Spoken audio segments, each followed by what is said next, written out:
Kia ora whānau. Welcome back to the vlog. Another beautiful morning in Aotearoa. Fly in, fly out season back on again. Just to follow on from the last one, we were in Queensland with the old whanaunga holiday, and we're heading out to Longreach again. So we're still out in Longreach. We've decided to base ourselves in Longreach for a little bit since things are going so well. And we heard about a bit of the traffic going on in Melbourne, so we decided to divert. So anyway, fly in, fly out. So things went all good with the Yapoon carry on. So I've gone home, fully resourced. So I've decided to fly back to Brisbane. So I've flown back to Brisbane. I'll show you the screenshot, the B&B where I stayed this particular weekend, and I'll give you a quick rundown of how this goes. So let's just assume we've done all the booking, tickets, hire car, all that. I've flown into Brisbane airport. I think I hired a VE Calais, a silver VE Calais on this particular occasion. And anyway, yeah, back to the B&B. A bit of a screenshot of the B&B up here. So as soon as I get to my motel or my B&B or wherever I'm staying, bed and breakfast, Airbnbs, whatever. No Airbnbs back in them days, but proper bed and breakfast. But anyway, so we're rolling to Brizzy. We get our motel, whatever. We get our accommodation sorted. The reason we need accommodation is we need a yellow pages. So the first, and usually another thing too, whānau. So say if I'm based in Melbourne and I'm flying to New South Wales, or if I'm flying to Brisbane or Tasmania or whatever, I just happen to have the either a Brisways or a Sidways or a bloody Tasways or whatever the Tasmanian version's called. I have every state's version of the Melways, so I can find myself around. So whenever I travel, I'll go get my particular Melways that I need, or whatever ways that I need, so I can, as soon as I land to the my site, I can quickly reference, where I am and where I've got to, as a courier driver or a truck driver, you'd quite know, everyone would be quite familiar with, mapping out your route. So you wouldn't want to, be zigzagging all over town. You'd want to make it a nice little smooth, route, so that you don't have to waste time backtracking. But anyway, back to the yarn. So I've got my Melways, my Brisways in this occasion, this time. I pull up to my bed and breakfast. And boom, I pull out my yellow pages. So what I need is a yellow pages. First thing I look up is Coles supermarkets or whatever it is I'm looking for. It could be tobacconists, it could be whatever it is. It was usually in the yellow pages. And all you do is you go to your yellow pages and you look for all the Coles and you start mapping them in the map. You say, right, this one's here, this one's here, this one's, and you map them all. And then, so I get there on the Friday, I map all my Coles out for my Saturday, right? So Friday I roll in. Friday night I'm sitting in my motel just chilling. I've gone and had dinner, whatever, had a bit of a, just a chill out. I've gone back to my room to just, do my work now. So actually another thing first, during the Friday, before I've come back to the motel, I've already gone and brought my tools. Okay, so just imagine I've got my country road bag or my bloody sports skill bag or whatever, a duffel bag from some army disposals, wherever you need to get them from. Who cares what bag you're using, as long as it can bloody carry that stuff you need and get you in and out safely. It doesn't matter what it looks like. But anyway, we've all done that. So we're doing the mahi, we're doing our map.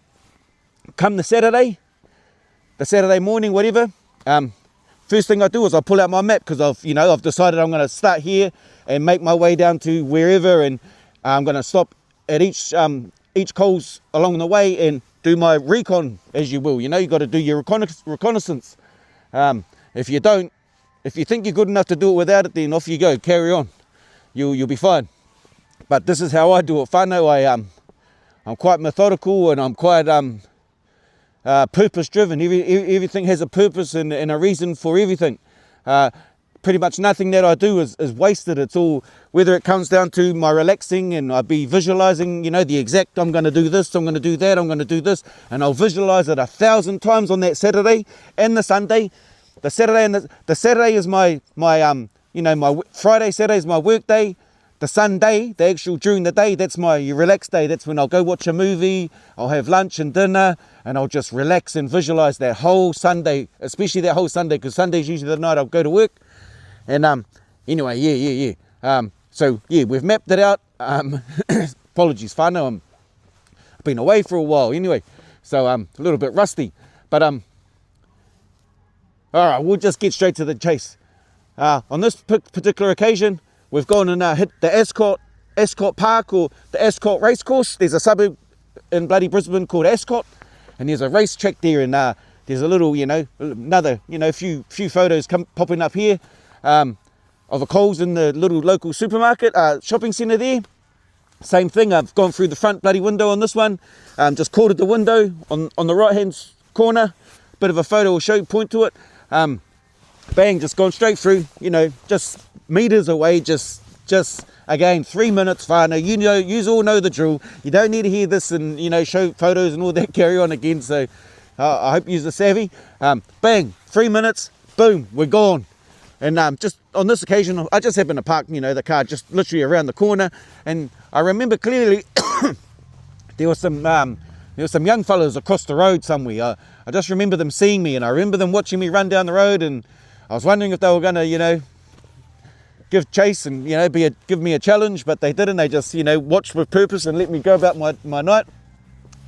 And, boom, first thing I do from here is I go straight back to my bed and breakfast, or my motel. Here you go. And I drop the loot off. Off you go, boy. Just to make it safe, because like I said, I've got contingencies for somebody to come and pick it up if things go wrong, etc.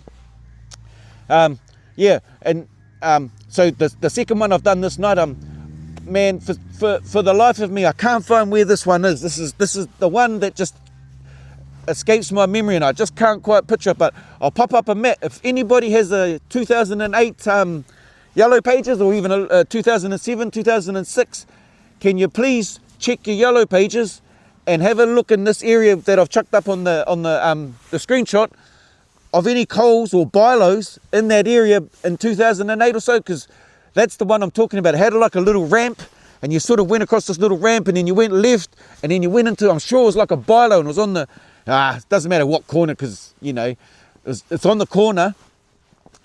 If this rings a bell to anybody, drop a comment drop a comment and let me know what's going on, because I can't remember it. But anyway, I've whacked that one out and whacked that other one out. Piece of cake at Queensland Police. Here's another 2 more for you. Solved. I'll be start doing that for all these local police stations or police outfits. I'll start atting them, so you fellas can officially sign off on these burglaries, because like I said, we're trying to aim up and make good of these things. Another quick yarn, whānau, while we're here. I've been touching on some of my prison yarns and that. I thought I'd just give you a quick day in the life of what it was like in Pentridge. So for me as a 17-year-old, I'd never been to jail, right? So I had no clue how, what the prison routine was. I've only done boys' homes, and boys' homes, to be honest, boys' homes are harder than prison, but in different ways. Prisons are harder, but in different ways. So, but anyway, getting to an average day in Pentridge. So around about 5:30, 6 o'clock in the morning, you'd start hearing, rattling and chinking, because the traps every morning. Those 3 landings, there was 3 landings, about 25 odd, maybe 25, each side, left and right, so 50 each landing, so about 150 cells in D division, and you'd hear all these traps, start ting, ting, ting, ting, and if anybody's been to Pentridge, or even in the Victorian system, you should know what boogoo is. If you don't know what boogoo is, it's just pretty much what the Victorian prison system called porridge anyway, or prison porridge. The old boog, eating a bit of boog, mate. That was just part of the standard. So every morning, anyway, go back to the traps. The traps would open up, and you'd have to every morning stick your hand out, both of you and your Sally, or if you were in the 4 out or the 3 outs. If you're lucky enough to have a 1 out down the bottom down there, you cracked it. But both of you would have to put your hands out, and they'd usually come along. This was usually at night time. You'd have to say your name, but we'll get to that. But in the morning, as long as they seen 2 different hands, bang, it was like that was a muster check, and then you could go back, jump into bed and wait for breakfast, and then, like I said, the old boogoo would start coming around, the toast, the milk, all of that, and then, you have your breakfast, you'd sit in your cell for about, I can't remember, maybe an hour, about 8:30, maybe about 8ish, yeah, something like that, about 8ish. And then you'd roll down depending on what landing you were on, what tier you were on.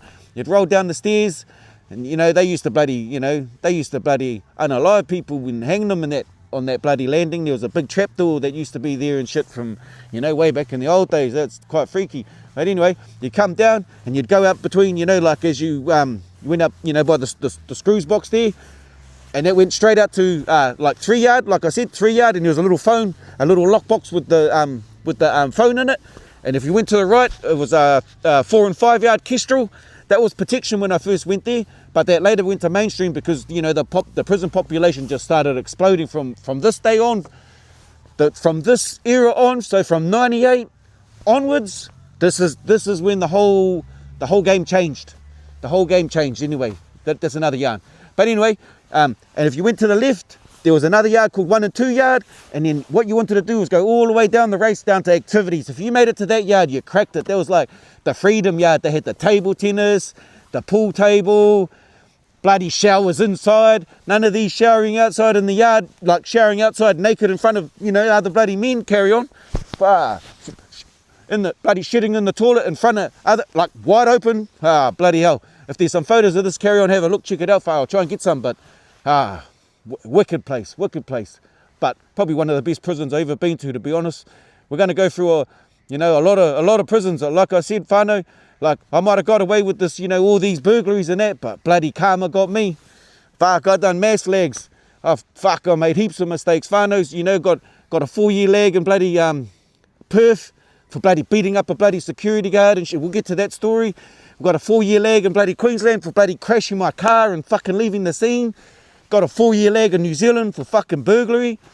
Jesus, like this is, that's karma, whānau. You might get away with $1 million or even more, but karma will get you. Don't you have no doubt about it. So all you good cunts out there that are sliding, karma will get you. Simple. But anyway, back to a day in Pinchage. Yeah, so yep, we'd be in the yard, right? So about 10:30. Man, if anyone had done Pinchage, you would have remember these. Never mind Subway and their footlongs. Pinchage used to make these, we'll just call them a French stick. So every lunchtime you'd get this French stick, and it just had the best bloody Subway French stick you'd ever seen. I can't imagine getting a sandwich anywhere else like this sandwich. It had, it wasn't like gourmet ham or anything, but it was rows full, like maybe about 1, 2, probably 8 slices of bloody meat in there. 4 slices of cheese, handfuls of bloody salads and all the rest of it. And we got those twice a week. Was it? No, maybe 3 times a week. Monday, Wednesday, Friday. The Tuesday or Thursday hot meals. And then Saturday and Sunday hot meals as well. Pretty sure we got a bloody hot breakfast too. On the bloody, on the weekends, bloody like bacon and eggs and fucking, baked beans and all that. I can't be sure, I'm bloody getting old these days. I'm almost bloody half a ton. But, that was, 30 odd bloody years ago. Gee. But yeah, the good old days, we were getting carried on. Yeah, so lunchtime about 10:30, and then they'd start grabbing us from the yards at about 1:30, and they'd start piling us back into the D division down the bottom. So as we're coming back in from the yards, it'll be on the left now, down where all the all the 1 out cells were. So if you lived in the food line wing, the food line, where you ate, your cell was 1 out, you cracked it. Every other cell on the right, down the bottom, was the slot, had a few slot cells or ob cells, a few other cells in that. Actually, there might have been maybe a couple of 1 out cells, I'm not sure, but mainly 2 outs everywhere. On the corner cells on the middle of the wing, so where the tiers start diverting out, all those, or those 4 corner cells on each tier, they were like 3 out and 4 out cells. I was even in one of them once upon a time, and yeah, it was actually a pretty good buzz living with those fellas. A bloody Irishman, O'Gorman, I can't remember his first name. Paddy O'Gorman? Nah. Gee, who's the other fellas? I can't remember. Kev, I think. Kev was another one. But anyway, yeah. So we'd pile back into the wing for lunch, for dinner. So we'd be bloody having dinner about 2 o'clock in the afternoon, 2:30. something like that. Bang, locked up by 3:30. Same thing again, you're sitting at your cell, and musters, this is one of the, oh man, this is one of the most bloody annoying and brutal things in jail. You're forever getting counted like a bloody sheep. Muster up all day. Or some jails might not do a muster, but they muster you, all right? You're getting counted whether you know it or not. But yeah, they'd open your door, right, at lock up, right? And they'd walk past your door, and there'd be, you know, 1, 2, 3 of them, one opening the door, one locking the door, one holding a board, and then one checking to see that, you know, that's who we heard say his name. And every night you got to do the say your names, you know, your cellie says his name, they shut you, bang, rinse and repeat every day, whānau. That's just a quick one in Penchurch. We'll go through all of them. So I've done Loddon Prison, Beechworth Prison, way back in the days it was called the Melbourne Remand Centre before it changed to the MAP. I went to Port Phillip when it first opened, and they had the riots there. I went to the Metropolitan Remand Centre when that first opened. Then we went over to the WA, CW Campbell Prison, and Canning Vale sentence side before this bloody Hakea nonsense. Grafton Prison in New South Wales, Kempsey Prison in New South Wales, BCC in Queensland, Arthurgorry, Capricornia, and Woodford Prison. And where else are we? Oh, and then in New Zealand, here, Aotearoa, bloody Rimutaka, Waikiria, Mangaroa, Mount Crawford, mainstream too, whānau. Every step of the way. I've walked into all of these prisons on my own 2 feet, never had to join a gang, and walk back out on my own 2 feet with my shoes on. Every time. Actually, I tell a lie, whānau, I leave my shoes behind, but you go home with my shoes, stop it. We'll talk about prison etiquette, we'll talk about prison politics, we'll talk about prison economics, we'll talk about how to survive in prison, we'll talk about all the personality types in prison. We're going to talk about a lot of the carry-ons in prison. Like I said, we're going to do a state of origin, and a lot of these things will, you know, give these states their ratings. So, you know, inmates, you know, like I said, I've done prison with the Kooris in Victoria and New South Wales. I've done prison with the Murris in Queensland. Haven't done jail with the Nungas in South Australia, but I've done jail with the Nungas in WA, the Yamajis, the Wongais. Yeah, real tribal anyway, real tribal. But having to navigate all that, whānau, you don't know unless you've done it. All these fellas all tucked away in their yards with 20 odd people, and just used, and you only mingle for 2-3 hours a day, that's easy jail. When you have to deal with over 100, like I'll give you an example, right? In Barwon, there's the 3 main yards, Cassia, Eucalypt and Diosma, and those 3 yards are all in one, and those whole 3 units, they all mingle in one big yard. There ain't no hiding from this yard or that unit in your own separate little yard.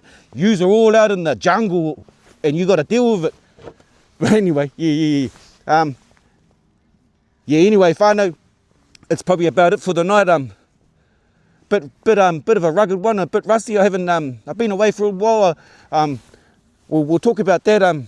Got a bit of a civil litigation going on, and I'm a self-represented litigant, representing myself, obviously. But when the time's right, we're going to talk about this one. Bloody scoundrels, thinking yous, you big corporate bloody giants out there, eh? Thinking yous can bully the little guys. I'm going to get yous. But when the time's right, we'll be calling you out, and we'll be putting out a call to action to everybody out there. Hopefully we've got a lot of followers in that by then. But thanks very much for joining the vlog, whānau. Like, share, subscribe, and all that carry on. Mōri ora whānau. See you on the next one.